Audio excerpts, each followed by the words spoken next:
A bookkeeping error of 75 cents. The FBI laughed it off. 10 months later, he accidentally exposed a KGB spy ring selling U.S. nuclear secrets. August 1986. Lawrence Berkeley National Laboratory, California. Clifford Stoll was an astronomer. He designed optics for telescopes, studied supernovae, and did real science. Then his grant ran out. The lab didn't want to lose him, so they offered him an alternative: managing computer systems. Stoll knew almost nothing about system administration, but it was a job, and he took it. He had been there exactly 2 days when his boss came to him with a problem. The lab's monthly accounting reports were usually flawless. But this month, something was wrong. 2 billing programs showed different numbers. Most people would have dismissed it as a rounding error and moved on. But Clifford Stoll was bothered by it. So he started digging through the logs. That's when he found it. Someone was using an account without paying for it, an unauthorized user, and somehow that user had changed the password on the account. That meant they had super user privileges, the same level of access as a system administrator. That was strange.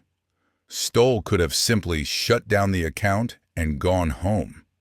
But now he was curious.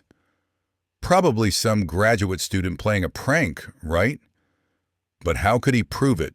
On Friday night, when the lab emptied out for the weekend, Stoll set a trap. He gathered 50 computer terminals, mostly borrowed from his colleagues' desks, and physically connected them to 50 incoming phone lines at the lab. When the hacker dialed in that weekend, Stoll could see exactly which line they were using. It worked. But what Stoll uncovered would consume the next 10 months of his life. The hacker wasn't local. The connection was routed through Timnet, a packet switching service that forwarded calls over long distances. Stoll traced it to a call center run by the MITRE Corporation, a defense contractor in McLean, Virginia, near CIA headquarters. Then he watched in real time as the hacker used Berkeley's computers as a launchpad to break into military bases across the United States.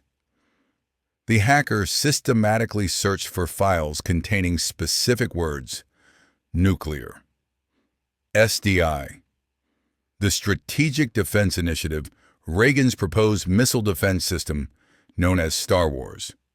This was no prank. Stoll called the FBI. "Hey, someone is breaking into my computer," he told them. "They're stealing military materials." The FBI wanted to know how much money had been lost. Stoll told them 75 cents. They weren't interested. He contacted the NSA, then the CIA, then the Air Force. Each time, the response was the same. The investigation wasn't worth 75 cents. No classified systems had been breached, at least not yet. And honestly, computer hacking was so new that law enforcement didn't even know whose jurisdiction it fell under or what laws applied. So Clifford Stoll, an astronomer who had been a system administrator for less than a week, decided to conduct his own investigation. He spent countless nights in the lab, watching the hacker's actions in real time via a network-connected printer. He observed the intruder copying password files, planting Trojan horses, and methodically testing one military computer after another. The hacker knew both VAX/VMS and Unix systems. Clearly, this was an experienced professional, and the timing was suspicious. The most activity occurred around noon Pacific time, suggesting someone in a different time zone. With help from Timnet and AT&T, Stoll traced the calls across the United States. They were routed through multiple systems to hide their origin. But eventually, he found it. The calls were coming from West Germany. specifically from Hanover, via satellite during the Cold War. Now Stoll had a problem. He needed to keep the hacker online long enough for German authorities to pinpoint the exact location. But the hacker was cautious and rarely stayed connected for more than a few minutes. So Stoll and his girlfriend came up with a plan, literally in the shower. They called it Operation Showerhead. Stoll created BAIT, a fake department at Berkeley claiming to conduct SDI research. He filled an account, supposedly belonging to a secretary named Barbara Sherwin, with large files packed with impressive bureaucratic jargon about missile defense systems. It was all completely fake, but it looked real. The hacker took the bait. Intrigued by the secret SDI files, they stayed online longer, downloading the fake documents page by page. That was enough time. The West German Postal Service, which controlled the phone system, traced the call to a house in Hanover. The hacker's name was Marcus Hess, and he wasn't working alone. Hess was part of a group of German hackers who sold stolen U.S. military and industrial data to the KGB for cash. While working for Soviet intelligence, Hess hacked into 400 U.S. military computers, stealing classified information on semiconductors, satellites, space technology, and aircraft. The group, which included Dirk Brzezinski, Peter Karl, and others, regularly delivered the data to a KGB agent named Sergei, working at the Soviet Trade Mission in East Berlin. In exchange for U.S. military secrets, they received about $54,000 over more than 2 years. They were real spies. Cold War espionage, selling American defense secrets to the Soviet Union. And it all started with a 75-cent accounting error that one curious astronomer refused to ignore. On June 29, 1987, German authorities arrested Marcus Hess. In 1990, he went on trial. Stoll flew to Germany and testified for 3 days. Hess and 2 of his accomplices were convicted of espionage. They received suspended sentences, 20 months for Hess, because the German court concluded that no serious damage had been done to West Germany. The hackers smiled at each other as the verdict was read. A 4th member of the group, Karl Koch, never stood trial. He was found burned to death in a forest near Celle, Germany. Authorities ruled it a suicide, though questions remain. After the trial, Stoll wrote about his investigation. First, a technical paper, Stalking the Wily Hacker. Then a popular book, The Cuckoo's Egg. It became a bestseller. In 1990, PBS's Nova produced a documentary based on it titled The KGB, The Computer and Me.